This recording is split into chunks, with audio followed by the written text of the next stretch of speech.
Hello again.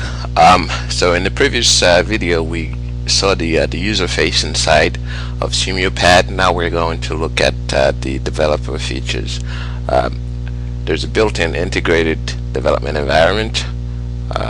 So let's launch that. You click on the IDE launcher and that'll bring up your developer environment.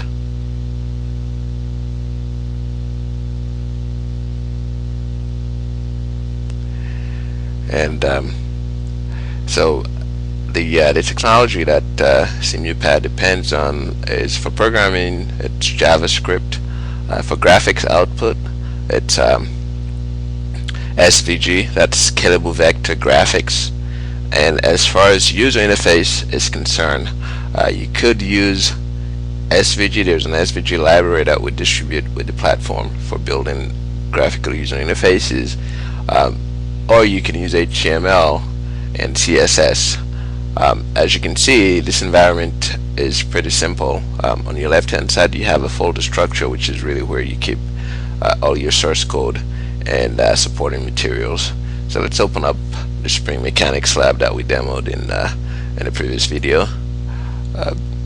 You open that up and what you're going to see is just plain old JavaScript. There's nothing special about it. The same JavaScript that you use for your website is what you use in here. And so we'll go through a simple test to see how you use this environment.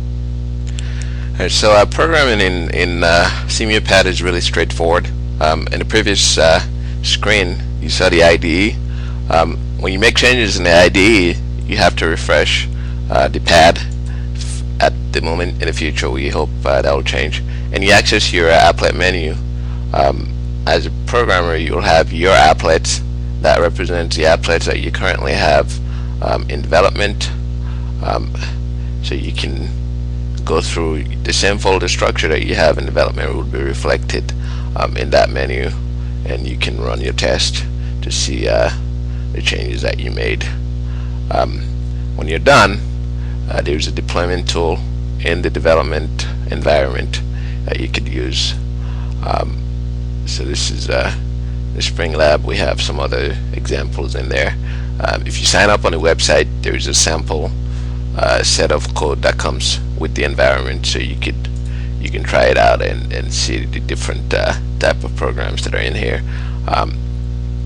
The IDE is just like any other IDE. It has all the typical features that you can expect. You can create new files, you can upload files, you can upload folders, and you can move stuff around. So nothing out of the ordinary. You can use other JavaScript libraries in your program. So we'll demonstrate a piece of code that we have in here, which depends on Box2D. Box2D is a physics engine which is used for video game programming. This Pendulum Lab example actually depends on Box2D. So here it is. You don't have to modify the libraries. You simply you upload them into your environment, and there's an API function for including external libraries, and it'll import all the files that you need, and you can use that as part of your. Alright, so let's see a demo of the Pendulum Lab, which is, as I stated, is powered by Box2D.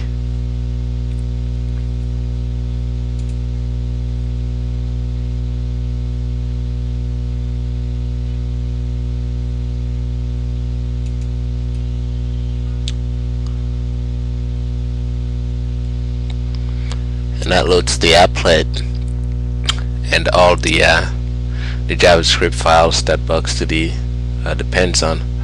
Obviously, you probably don't want to use Box2D for building academic sims, since it's a pretty heavyweight graphics library. But we implemented it just to demonstrate the versatility of this platform, of the SimuPad platform. So let's simulate this.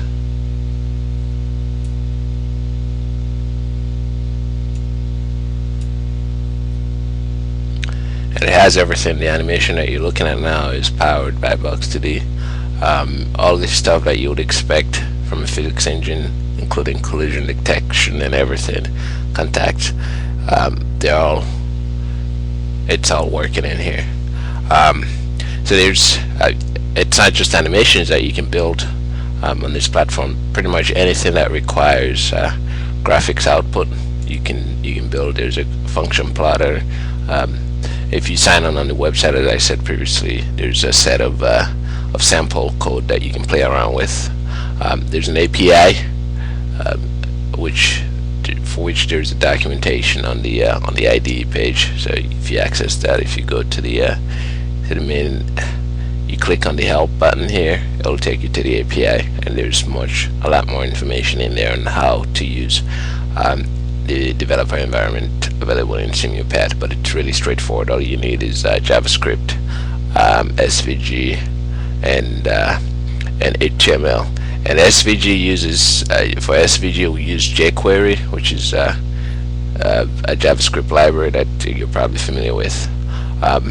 If you have any questions, shoot us an email. Hopefully this gives you some information as to what's available in SimuPad for developers. Thank you very much.